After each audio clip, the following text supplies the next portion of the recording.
Olá, bem-vindos a mais um NutriExplica. E para continuar a nossa linha de raciocínio do último episódio, que eu expliquei para vocês que a leptina ela age no hipotálamo, dando um sinal de saciedade quando a gente come. E aí eu ia falar sobre um outro hormônio, mas achei muito importante conversar com vocês um pouco sobre o hipotálamo. Quem que é esse querido da região cerebral que está muito envolvido com comportamento alimentar, emoções e regulação? Vamos lá?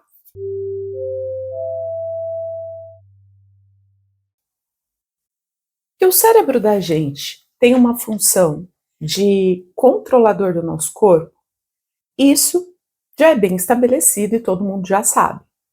E agora, eu vou contar para vocês, então, qual é a função do hipotálamo. O hipotálamo ele vai estar envolvido em diversas funções importantes do nosso organismo. E eu vou trazer aqui só algumas. Vou até listar. O hipotálamo, ele, além de controlar fome e saciedade, ele controla temperatura corporal, sono, gasto energético e produção hormonal.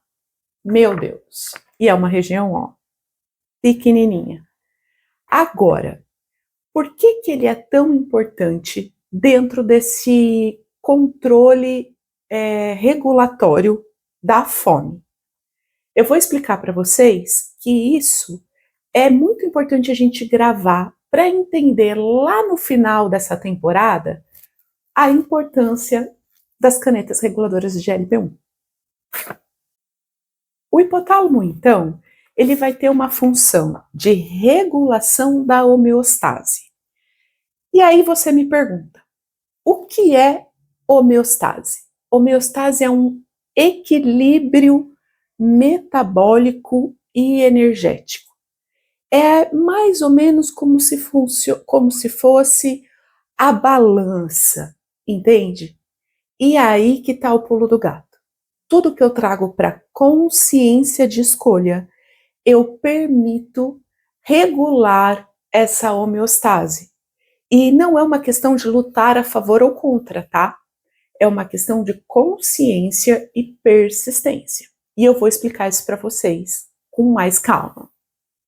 Vamos considerar o hipotálamo a região responsável sobre o centro de comunicação do nosso cérebro.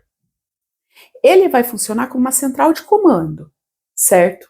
Ele recebe sinais do nosso tecido adiposo, do intestino, do pâncreas e também de outros órgãos e pega e junta todas essas informações e forma a regulação da ingestão alimentar. Entendeu? A questão da homeostase, do equilíbrio, tá aí. Se a informação vem truncada de algum desses eixos, ela vai partir truncada também. Por isso que esse ajuste fino não é só uma questão de déficit calórico. Isso é importante ficar registrado. A região do hipotálamo, ela vai ser composta por grupo de neurônios, certo? Células cerebrais.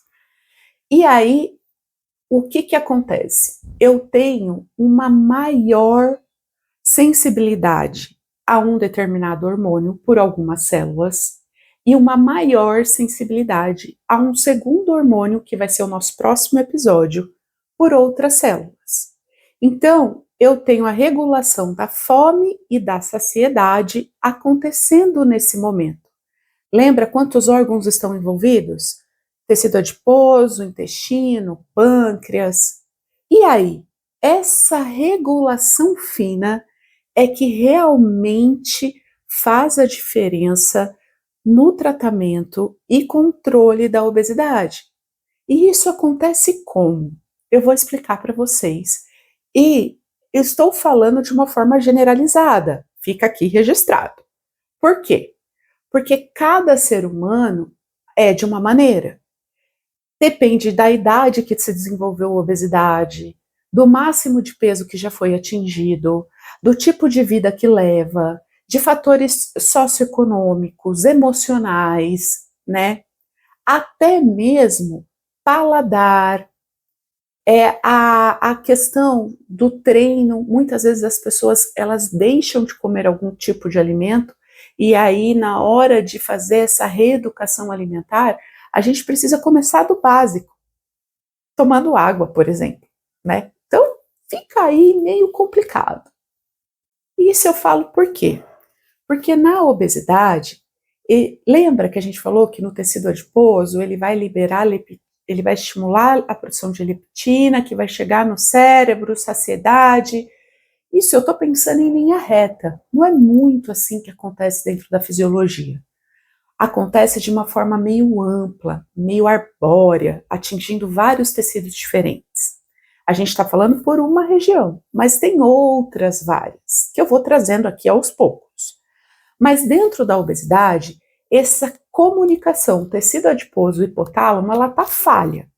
Eu estou falando devido à inflamação crônica que está acontecendo naquele tecido, a esses sinais inflamatórios, e isso fica truncado, o que dificulta identificar o sinal de fome e saciedade, mas também de regulação do gasto energético.